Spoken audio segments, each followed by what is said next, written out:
Baik saudara-saudara, saya akan menyediakan khotbah untuk Paskah tanggal 12 April 2020 ini. Kita berdoa. Damai sejahtera Allah yang melampaui segala akal, itulah yang memelihara hati dan pikiranmu di dalam Kristus Yesus Tuhan kita. Amin.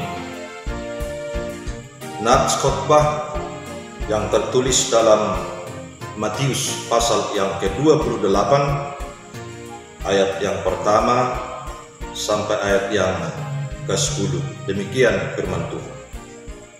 Setelah hari Sabat lewat, menjelang menyingsingnya fajar pada hari pertama minggu itu, pergilah Maria Magdalena dan Maria yang lain menengok kubur itu.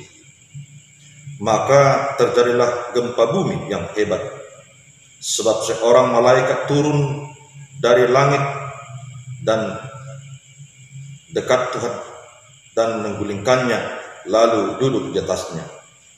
Wajahnya bagaikan kilat dan pakaiannya putih bagaikan salju. Dan penjaga-penjaga itu gentar ketakutan dan menjadi seperti orang-orang mati. Akan tetapi malaikat itu berkata kepada perempuan-perempuan itu, "Janganlah kamu takut, sebab aku tahu kamu mencari Yesus yang disalibkan itu. Ia tidak ada di sini, sebab ia telah bangkit sama seperti yang telah dikatakannya. Mari, lihat tempat ia berbaring. Dan segeralah pergi dan katakanlah kepada murid-muridnya bahwa ia telah bangkit dari antara orang mati. Ia mendahului kamu ke Galilea. Di sana kamu akan melihat dia. Sesungguhnya aku telah mengatakannya kepadamu." Mereka segera pergi dari kubur itu dengan takut dan dengan sukacita yang besar, dan berlari cepat-cepat untuk memberitahukannya kepada murid-murid Yesus. Tiba-tiba Yesus berjumpa dengan mereka dan berkata, "Salam bagimu." Mereka mendekatinya dan memeluk kakinya serta menyembahnya. Maka kata Yesus kepada mereka, "Jangan takut. Pergi dan katakanlah kepada saudara-saudaraku supaya mereka pergi ke Galilea, dan di sanalah mereka akan melihat aku." Demikian pembacaan firman Tuhan. Saudara-saudara yang dikasihi Tuhan kita Yesus Kristus, Paskah tidak terlepas dari peristiwa 10 tulah yang terjadi di Mesir sebelum bangsa Israel keluar dibawa oleh Musa. Secara khusus tulah yang ke-10. Perintah Allah kepada Musa pada malam hari ini, semua bangsa dari keturunan Abraham harus menyembelih domba jantan, dan darahnya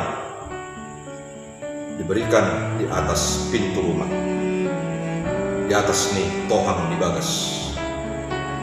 Pada malam itu juga malaikat kematian turun. Apabila melihat ada darah di atas pintu setiap rumah, maka rumah itu akan dilalui oleh kematian. Maka inti daripada Paskah itu adalah dilalui oleh kematian. Tipologi atau bayang-bayang kepada perjanjian baru, korban Paskah itu siapa? Yaitu Tuhan kita Yesus Kristus, untuk menyelamatkan, untuk menebus, supaya kematian itu berlalu dari Adam yang pertama atas pelanggaran dari perintah Allah.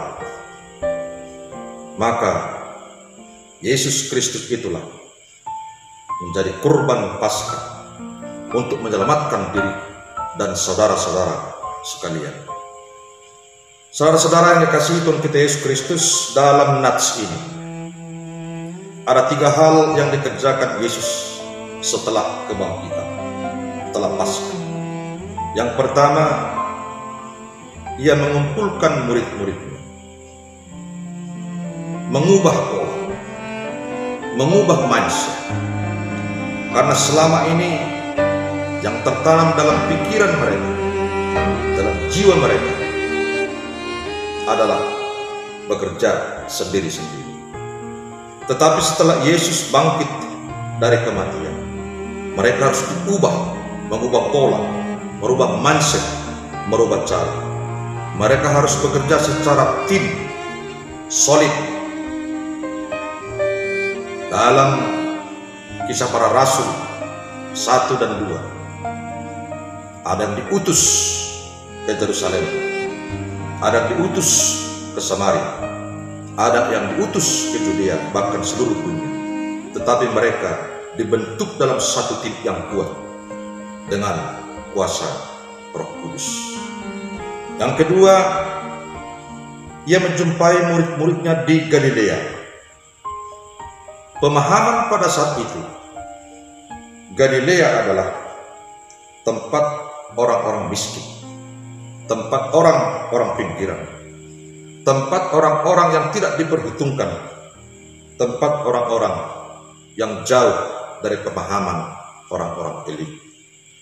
Saudara-saudara, dalam Paskah 2020 ini, Yesus mau membentuk suatu perubahan mindset dalam diri para murid-murid yang akan meneruskan estafet akan sudah dikerjakan Yesus Kristus, bahwa membentuk satu persekutuan bukan di tempat elit dan orang-orang elit. Maka hal ini menjadi koreksi bagi diri kita semua, bagi diri saya, dan bagi diri saudara-saudara yang hamba Tuhan, bahwa membentuk persekutuan harus dimulai dari titik nol. Siapapun yang ingin percaya dan ikut, bukan hanya orang-orang elit, maka hal ini juga harus menyedarkan bagi orang-orang yang punya jabatan, punya kekayaan. Ingat, hal itu semua adalah anugerah Tuhan. Apabila engkau memberi kepada Tuhan, murni karena Tuhan, karena berkat Tuhan, karena sudah kau rasakan bahwa hal itu adalah pemberian Tuhan, maka engkau berikan itu hanya untuk kemuliaan nama Tuhan saja. Dan yang ketiga, mengutus murid-muridnya ke seluruh dunia. Saudara-saudara, gereja yang hidup oleh Paskah adalah gereja yang berani hidup dengan kedua kaki dan sepenuh hati, dimulai dari Galilea, dimulai dari titik nol, di tempat orang-orang yang menderita, di tempat orang-orang yang notabene ada keterbelakangan, di tempat orang-orang dalam kemaratan berada, ke seluruh dunia. Ingat, Abraham pergi, Musa pergi, Israel pergi. Kini gereja harus pergi. Siapa gereja? Saya, saudara, dan termasuk secara khusus orang-orang yang sudah dipanggil, dipilih, dan diutus. Pergi ke seluruh dunia.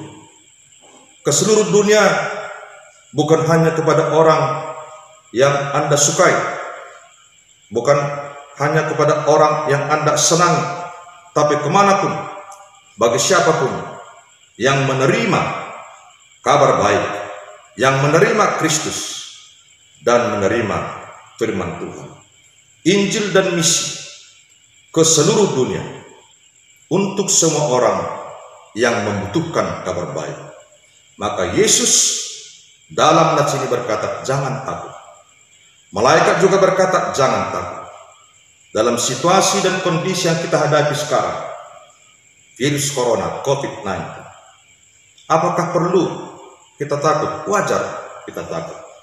Dan kita harus menjaga jarak, tetapi bukan menjaga hati, bukan menjaga sosial, bukan menjaga kepedulian. Dan situasi dan kondisi ini jangan sampai merubah nilai-nilai kemanusiaan kita.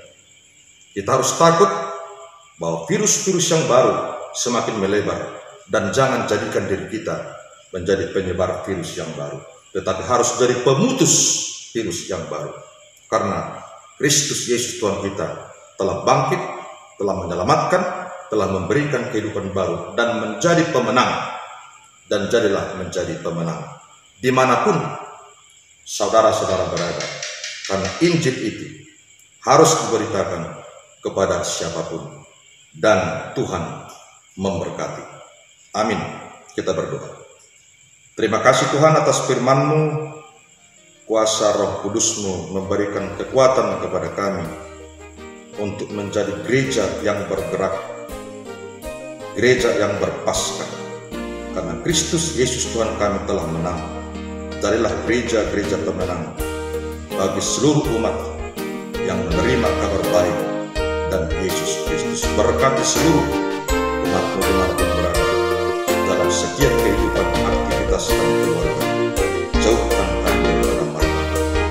Kuatkan dengan kuasa Roh Kudus untuk melawan segala rintangan, tantangan, dan penyakit. Karena kami mengandalkan nama Tuhan kami Yesus Kristus. Terima kasih Tuhan. Terima kasih. Dalam doa ini kami mengandalkan satu nama, Tuhan Yesus Kristus Tuhan kami. Amin.